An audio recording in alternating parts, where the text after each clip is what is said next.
Hello my dear student, आज फिर से आपका BIS के इस ऑनलाइन प्लेटफॉर्म पे बहुत बहुत स्वागत है। आप सबको पता है कि हमने फिजिक्स के चैप्टर 3 कंप्लीट कर लिए थे जो कि इलेक्ट्रोस्टैटिक पे बेस्ड थे, और आपके पास एक वीडियो और आ गया होगा जो चैप्टर 4 का था। उसका फर्स्ट पार्ट आप लोगों के लिए अवेलेबल हो चुका है, तो उसको आपने बहुत अच्छे से देखा होगा और देखिएगा उसको। कोई भी डाउट आता है तो आप कमेंट सेक्शन में आप पूछ सकते हैं। आपको जैसा कि मैंने बताया था कि जो आपका फर्स्ट 3 चैप्टर वो इलेक्ट्रोस्टैटिक पे बेस्ड थे। इलेक्ट्रोस्टैटिक का मतलब चार्ज आपका क्या रहता है, स्टेशनरी रहता है। और चैप्टर नंबर 4 से आपका मैग्नेटिज्म स्टार्ट हो जाता है, moving charges and magnetism. Chapter 4 क्या है, मूविंग चार्जेज, यानी चार्ज आपका क्या कर रहा है, मूव कर रहा है। तो वो किसका पार्ट है, डायनामिक स्टैटिक का है। मैंने आपको बताया था कि अगर चार्ज अगर स्टेशनरी रहता है एक जगह और जो प्रॉपर्टीज देखने को मिलती है तो वो आपका इलेक्ट्रोस्टैटिक जनरेशन करता है। और इसी तरीके से चार्ज मूव होता है तो वो मैग्नेटिज्म भी डेवलप करता है, मैग्नेटिक फील्ड बनाता है और इलेक्ट्रिक फील्ड भी बनाता है। तो चैप्टर 4 का आधा पोर्शन हमने कर लिया था। उसका सेकंड पार्ट के अंदर नेक्स्ट टॉपिक है आप लोगों का forces between two parallel infinite long current carrying conductor.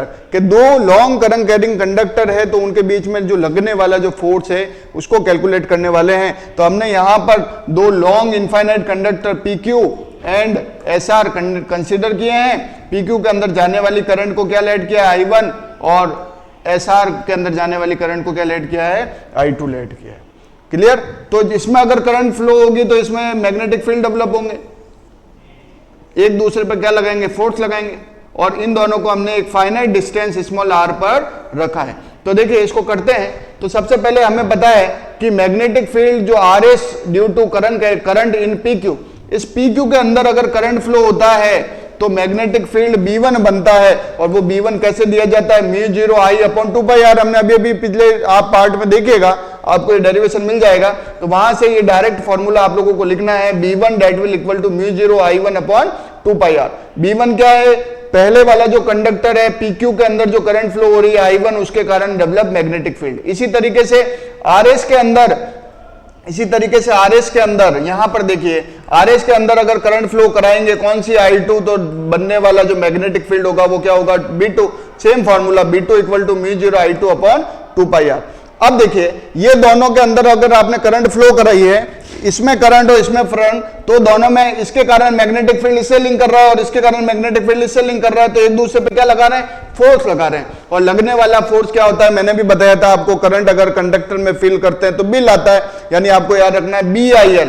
तो B1IL, और ये 90 डिग्री हमेशा रहता है। तो आपके पास क्या आ जाएगा, F21 that will equal to B1I2L। इसी तरीके से दूसरा वाला पहले वाले पे लगाएगा तो F12 क्या हो जाएगा, B2I1L। दोनों के फॉर्मूले क्लियर हो गए आप लोगों को। अब देखिए यहां पर भी 90 डिग्री हो गया। अब आपने अभी B1 की वैल्यू निकाली थी, वो B1 की वैल्यू आप यहां पुट कर देंगे, और B2 की वैल्यू निकाली थी, वो B2 की वैल्यू यहां पुट कर देंगे। तो जैसे पुट करेंगे आपको कंप्लीट फॉर्मूला मिल जाएगा, यहां पर भी आपको कंप्लीट फॉर्मूला मिल जाएगा।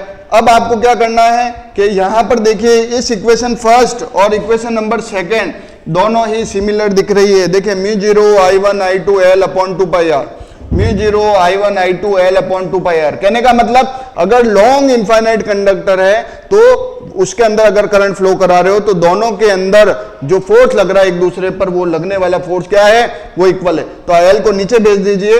L को जैसे नीचे भेजा तो फोर्स पर unit length of the conductor हमें मिल जाएगा कि force upon L that will equal to μ0I1I2/2πr। Force की यूनिट होती है न्यूटन और लेंथ की होती है मीटर, तो इसको यूनिट दे सकते हैं न्यूटन पर मीटर। आगे बढ़ते हैं। नेक्स्ट टॉपिक जो है आपका torque on a rectangular current loop in a uniform magnetic field. के अगर आपके पास रेक्टेंगुलर लूप है, एक आयताकार आपके पास आकृति का लूप है, बंद पाथ है, तो उसके अंदर मैग्नेटिक फील्ड कितना बनेगा और टॉर्क कितनी बनेगी उसको अपन को निकालना है। तो देखिए हमने एक यहां पर एक इस डायग्राम के अंदर देखिए रेक्टेंगुलर लूप लिया है PQRS, और इसके अंदर करंट फ्लो कराइए कैपिटल I। क्लियर है। रेक्टेंगुलर लूप है तो इसकी लेंथ अपन ने ले ली L लेंथ ले ली, और इसकी ब्रेथ ले ली स्मॉल b। क्लियर है। और इसको कहां पर रख दिया, यूनिफॉर्म मैग्नेटिक फील्ड के अंदर। तो देखिए इसमें 4 तरह के फोर्स लगेंगे हर एक बाउंड्री पर। यहां पर जो फोर्स लगेगा और यहां पर जो फोर्स लगेगा वो उन दोनों की लाइन ऑफ एक्शन सेम है। मैग्नीट्यूड सेम होगा लेकिन ऑपोजिट डायरेक्शन में, तो ये क्या करेगा, एक दूसरे को न्यूट्रलाइज कर देगा, कैंसिल आउट हो जाएगा। नाउ आपकी ये वाली साइड और ये वाली साइड पर जो लगने वाला जो फोर्स है वो इस डायरेक्शन में और इस डायरेक्शन में सेम मैग्नीट्यूड के हैं, लेकिन उनकी लाइन ऑफ एक्शन सेम नहीं है, तो वो आपस में एक दूसरे को क्या करेगा, ये इस डायरेक्शन में घुमाएगा और ये इस डायरेक्शन घुमाएगा और रेक्टेंगुलर कॉइल आपस में क्या करेगी, रोटेट करने लग जाएगी। ये इसका फिनोमिना है। तो लगने वाले टॉर्क का कैलकुलेशन करते हैं। तो देखिए force on P Q is given by F बराबर B I L sine of theta. मैंने आपको बताया था कंडक्टर में करंट फ्लो होता है तो बी लाता है, तो B I L sine of theta. Theta is always taking as a 90 degree for the maximum condition, you will get F equal to B I L. तो इसी तरीके से similar second side R S पर भी B I L लगेगा। मैंने आपको कहा कि इस साइड और इस साइड पर लगने वाला जो फोर्स की वैल्यू है वो सेम मैग्नीट्यूड की है, लेकिन लाइन ऑफ एक्शन क्या है, अलग अलग है, इसलिए तो वो उसको क्या करती है, रोटेट करा देती है। The forces are equal in magnitude and opposite in direction perpendicular distance. तो देखिए अब टॉर्क निकालना है। टॉर्क का सिंपल डेफिनेशन क्या होती है, फोर्स इनटू परपेंडिकुलर डिस्टेंस क्या होती है, टॉर्क होती है। तो फोर्स को तो एफ है, एफ की जगह तो ये लिख देंगे बी आई एल, और परपेंडिकुलर डिस्टेंस इस डायग्राम के जरिए निकालेंगे। देखिए ये जैसे ही आपका एक कंडक्टर है, ये इसका यूनिफॉर्म मैग्नेटिक फील्ड है, तो यहां पर जो इसकी परपेंडिकुलर डिस्टेंस क्या होगी, ये होगी।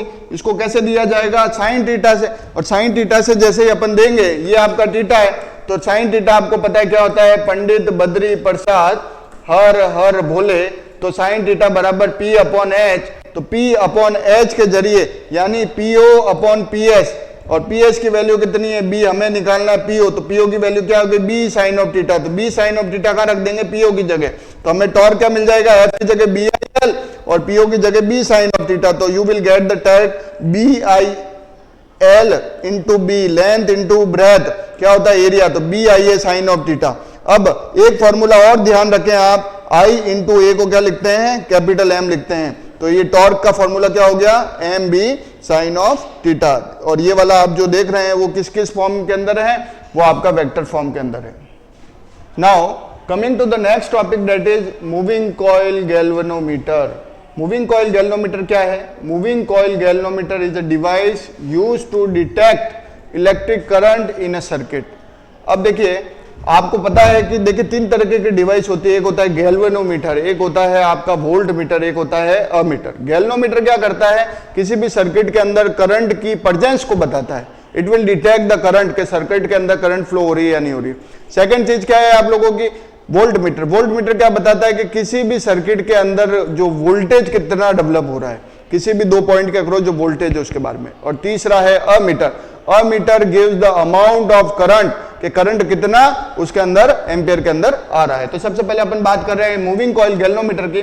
मूविंग कॉइल गैल्वेनोमीटर का सेम कॉन्सेप्ट है, एक रेक्टेंगुलर कॉइल को दो मैग्नेटिक फील्ड के अंदर रोटेट कराया जाता है। रोटेट कराते जितना रोटेट होता है उसका स्पिंडल उसको प्लस माइनस में आपको रीडिंग दे देता है। तो मूविंग कॉइल गैल्वेनोमीटर क्या करता है, used to detect the electric current in the circuit.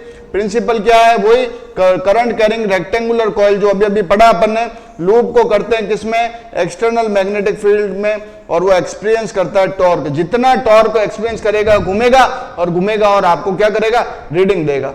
तो देखिए आगे बात करते हैं, तो टॉर्क कितनी बन रही है उसके बारे में बात कर रहे हैं। तो लगने वाली टॉर्क है, टॉर्क एक्सपीरियंस, टॉर्क का फॉर्मूला हमने जनरेट किया था B I N A sine of theta. तो टॉर्क आपके theta will be 90 degree always, so B I N A, torque कितनी बन जाएगी, B I N A. Now five is the angular twist, जितना घूम रहा है वो उसको ले लेंगे हम फाइव। तो देखिए टॉर्क किसके डायरेक्टली प्रोपोर्शनल हो गई, फाइव के, और हमें पता है कि टॉर्क कितनी होती है रेक्टेंगुलर कॉइल से, बी आई एन ए। तो जैसे प्रोपोर्शनलिटी का साइन हटाया, कांस्टेंट आया, इस कांस्टेंट को क्या बोलते हैं, restarting torque per unit angular twist. तो हमें पता है कि हमने जो प्रिंसिपल से जो निकाला था वो था बी आई एन ए, और जो कॉन्सेप्ट से निकाला वो है के इंटू फाइव। तो यहां से हम कंपेयर करेंगे तो हमारे पास आई की जो वैल्यू आएगी वो क्या आ जाएगी, बाकी तीनों टर्म को नीचे भेज देंगे डिनोमिनेटर में, तो के एन बी ए अपॉन 5। इस के अपॉन एन बी ए को क्या बोल देंगे, कैपिटल जी, गैल्वेनोमीटर कांस्टेंट। जी की वैल्यू क्या हो गई, के अपॉन एन बी ए। तो यहां पर दिख रहा है कि जितनी करंट है उतना ही क्या होगा, डिस्प्लेसमेंट होगा। ये क्या है, ये जितना ट्विस्ट होगा, ट्विस्ट एंगल है एक्चुअल में, तो आई की वैल्यू कितनी है कि जितना आप करंट फ्लो कराएंगे उतना ही आपका ट्विस्ट होगा तो आपको बता देगा कि इतनी करंट इसके अंदर फ्लो हो रही है। आगे बात करते हैं कन्वर्जन की।